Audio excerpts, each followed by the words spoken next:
capacity crowd at Old Trafford. Can he score? He can score! Rashford edge of the penalty area, moves it on to Anthony. Anthony with a chance. Manchester United take the lead. Brighton versus Manchester United. Erik ten Hag waspada upaya balas dendam lawan. Jelang laga lanjutan Liga Inggris antara Brighton versus Manchester United, Erik ten Hag waspada penuh motivasi lawan yang ingin melakukan balas dendam. Manchester United akan bertandang ke Stadion Amex Express Communities untuk menghadapi tuan rumah Brighton and Hove Albion dalam pertandingan lanjutan Premier League pada Kamis atau Jumat 5 Mei dini hari waktu Indonesia bagian Barat. Laga melawan pasukan Roberto De Zerbi tersebut dipastikan tidak akan berjalan mudah bagi Setan Merah. Brighton diyakini akan tampil dengan motivasi tinggi guna melakukan misi balas dendam kepada Manchester United. Seperti yang diketahui 2 pekan lalu, Kolo Mitoma dan juga kawan-kawan tersingkir di semifinal Piala FA setelah kalah dalam adu penalti dengan Manchester United dalam pertandingan yang digelar di Stadion Wembley. Brighton pun akan mencoba kesuksesan Newcastle United yang sukses melakukan balas dendam setelah dikalahkan Bruno Fernandes dan kawan-kawan di final Carabao Cup. Awal bulan lalu setelah kalah 2-0 pada partai final Carabao Cup, tim asuhan Eddie Howe pun mampu menang dengan skor identik saat menjamu Manchester United di St. James Park. Terkait hal itu, Erik ten Hag pun meminta anak asuhnya untuk mewaspadai motivasi para pemain Brighton. Pelatih asal Belanda itu ingin skuadnya menunjukkan rasa lapar yang lebih dari lawan demi bisa memenangkan pertandingan itu. Itu adalah reaksi normal. Saya pikir setiap orang yang terlibat dalam olahraga papan atas, jika Anda kalah, Anda ingin balas dendam, dan itu normal. Mereka memiliki motivasi yang besar untuk mengalahkan kami, tetapi kami harus menyamai hal tersebut, ungkap Erik ten Hag. Tidak hanya menyamai, kami harus berbuat lebih banyak dari mereka. Kami harus menunjukkan lebih banyak bahwa kami memiliki lebih banyak rasa lapar daripada mereka untuk memenangkan pertandingan ini. Saya pikir ini tentang kemauan. Itulah kata untuk besok, ungkap Erik ten Hag menambahkan.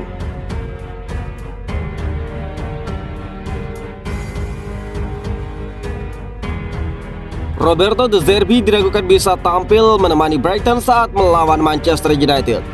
Bos Brighton and Hove Albion, Roberto De Zerbi, diragukan berada di pinggir lapangan saat timnya menghadapi Manchester United pada Kamis 4 Mei waktu setempat.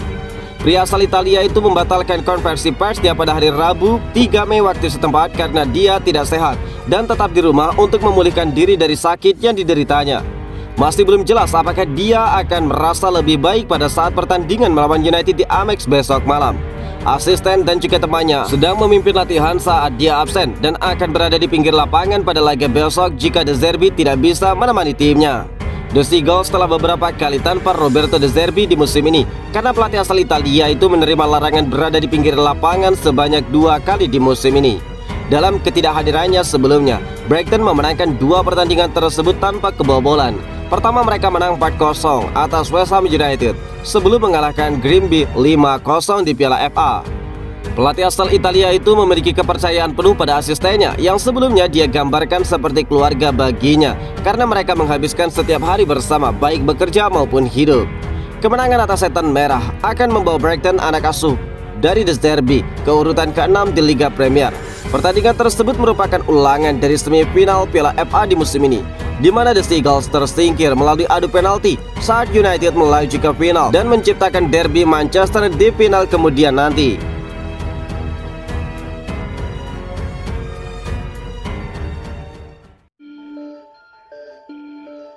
Garnacho, Rafael Varane dan McTominay segera kembali bermain.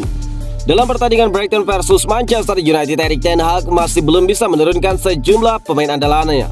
Alejandro Garnacho yang baru saja memperpanjang kontrak bersama Manchester United memang sudah ikut berlatih bersama dengan skuad. Akan tetapi Erik ten Hag tidak ingin terburu-buru memainkan pemain mudanya tersebut dan menunggu kondisinya untuk benar-benar fit. Saya pikir kami memiliki 1 sesi pelatihan, tetapi saya pikir itu terlalu dini untuk tersedia. Saya pikir dia masih kurang kebugaran penuh. Saya pikir dia membutuhkan beberapa pelatihan dan kemudian dalam waktu singkat dia akan tersedia kembali, ungkap Erik ten Hag. Selain Garnacho, Rafael Varane dan Scott McTominay yang juga cedera masih akan absen di laga Brighton versus Manchester United. Namun Erik ten Hag menjelaskan jika Varane akan segera kembali bahkan lebih cepat dari gelandang tengahnya McTominay. meski bukan di laga nanti saat mereka menghadapi Brighton. Tetapi Erik ten Hag juga mengatakan bahwa pemainnya akan segera kembali dalam 2 laga ke depan. Prognosisnya, saya pikir Rafael Varane lebih dekat daripada Scott McTominay untuk saat ini ketika mereka bermain. Tetapi tetap saja, untuk 2 pertandingan mendatang, Brighton dan juga West Ham, mereka tidak tersedia, ungkap Erik ten Hag.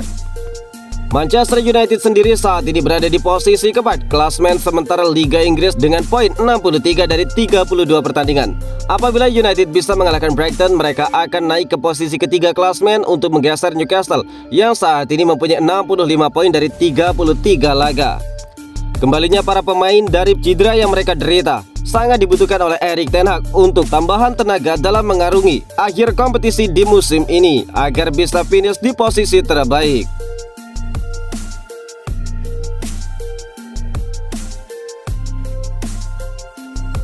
Erik ten Hag butuh dana besar. Erik ten Hag mengakui rencana transfer bergantung pada pengambil alihan Manchester United. Erik ten Hag percaya ada pemain berkualitas Liga Champions di skuad Manchester United, tetapi menegaskan masih ada ruang untuk perbaikan lagi. Tujuan akhir musim pertama Erik ten Hag sebagai pelatih adalah membawa Manchester United kembali ke Liga Champions. Sementara The Red Devils berada di jalur untuk melakukan itu. Perhatian akan segera beralih ke musim kedua Erik ten Hag sebagai pelatih. Dan apakah United dapat menantang gelar Liga Premier serta bersaing dengan tim-tim terbaik di Eropa nanti. Namun di luar lapangan, United bisa terpengaruh dalam pengambil alihan klub yang saat ini diperlambat oleh keluarga Glazer.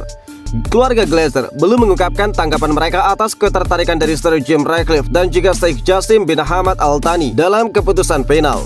Seperti basis penggemar, Erik ten Hag juga mengakui bahwa dia lebih suka kepemilikan sesegera mungkin harus jelas. Tetapi saat ini dia tidak mengetahui statusnya dan itu akan mengganggu proses transfer pemain pilihannya. Ya, saya pikir sudah jelas apa yang saya inginkan, tetapi itu tidak terserah saya. Ini tentang orang lain di dalam klub.